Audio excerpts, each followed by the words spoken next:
If you want to become a lotus you have to face the mud. यदि आप कमल बनना चाहते हैं तो आपको कीचड़ का सामना करना पड़ेगा। जी हां, जीवन में कमल की तरह से अच्छा बनने के लिए कीचड़ यानी प्रॉब्लम्स का सामना जरूर करना पड़ता है। इसलिए जब प्रॉब्लम्स आए तो समझ जाएं कि you are going to become a lotus, means you are going to become a worthy person. आप एक बहुत अच्छे और कामदार इंसान बनने वाले हैं। जय हिंद एवरीवन, दिस इज शान हिंदुस्तानी, योर इंग्लिश ट्रेनर। एंड आज के इस वीडियो में फिर से एक नए टॉपिक के साथ मैं हाजिर हुआ हूं। इस वीडियो में हमारा आज का टॉपिक है इमेजिनेशन ऑफ परफेक्टनेस। देखिए, इमेजिनेशन ऑफ परफेक्टनेस की जब बात करते हैं तो यहां पर आपको पता होना चाहिए कि परफेक्टनेस का मतलब क्या है। परफेक्टनेस का मतलब होता है कोई काम कंप्लीट हो जाना।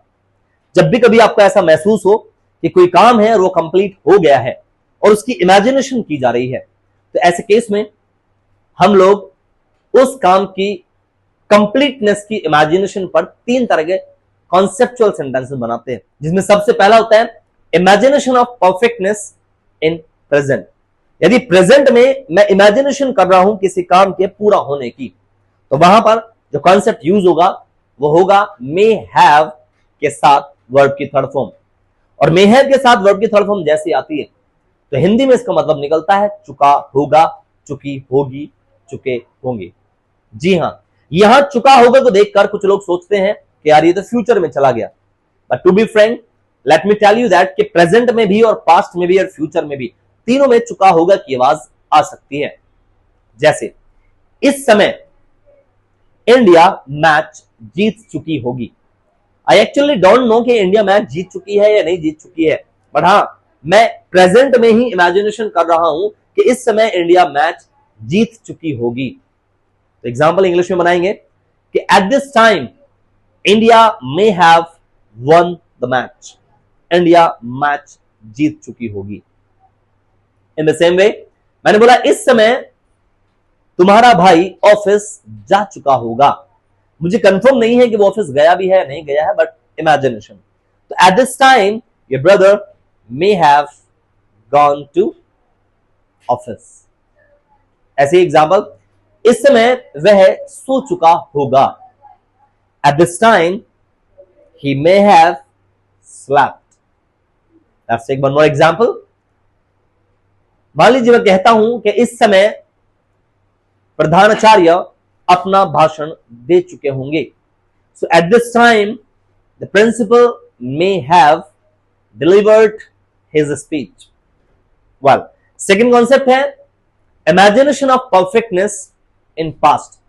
यानी पास्ट में यदि आप इमेजिनेशन ऑफ परफेक्टनेस करते हैं, यानी कोई काम कंप्लीट हो गया है लेकिन उसकी इमेजिनेशन पास्ट में कर रहे हैं आप, तो वहां कॉन्सेप्ट बदल जाएगा। और सेकंड कॉन्सेप्ट रहेगा मस्ट हैव के साथ वर्ब की थर्ड फॉर्म। एग्जांपल के तौर पे, और हां, इसका मीनिंग भी वही निकलेगा, चुका होगा, चुकी होगी, चुके होंगे। बस डिफरेंस ये रहेगा कि इमेजिनेशन ऑफ परफेक्टनेस है ये, लेकिन पास्ट में है। जैसे 2 दिन पहले तुमने उसका पेन चुरा लिया होगा। So 2 days ago you must have stolen his pen। हाँ जी, 4 दिन पहले वह अपना काम कंप्लीट कर चुका होगा और कर लिया होगा। So he must have completed his work 4 days ago। 15 दिन पहले तुमने उसे यहां बुलाया होगा। 15 days ago you must have called him here।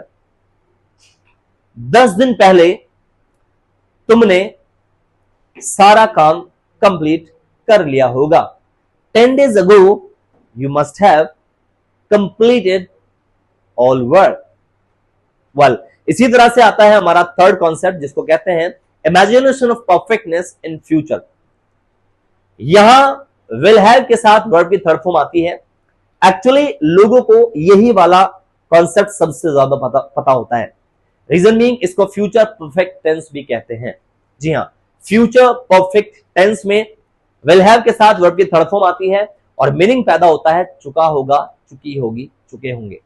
But it is what, that is also imagination of completeness but in future.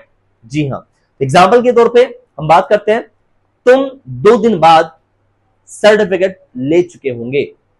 2 days later you will have taken the certificate. 4 दिन बाद वह तुम्हें मिल चुका होगा. 4 days later he will have met you. 1 महीने बाद तुम अयोध्या जा चुके होंगे. 1 month later you will have gone to Ayodhya. 3 दिन बाद मेरे भाई तुम्हें पढ़ा चुके होंगे. 3 days later my brother will have taught you. Well, इन सभी कॉन्सेप्ट्स में यदि आपको कोई भी कंफ्यूजन रहा है तो अपने कंफ्यूजन को कमेंट बॉक्स में टाइप करके जरूर बताएं. अगर आप हमारे चैनल पर नए हैं तो आप चैनल को सब्सक्राइब करके रखें ताकि आने वाली वीडियो का नोटिफिकेशन सबसे पहले आप तक पहुंच जाए और आप इस वीडियो को देखकर अपने नॉलेज को इंप्रूव कर पाए. और हाँ, वीडियो पसंद आई है तो लाइक जरूर करें और अपने दोस्तों के साथ शेयर जरूर करें. आज की वीडियो में बस इतना ही. मिलते हैं अगली वीडियो में एक नए टॉपिक के साथ, जबरदस्त टॉपिक के साथ, नई उम्मीद के साथ. अपना ध्यान रखें. Jai Hind, Jai Bharat, bye bye. Best of luck everyone.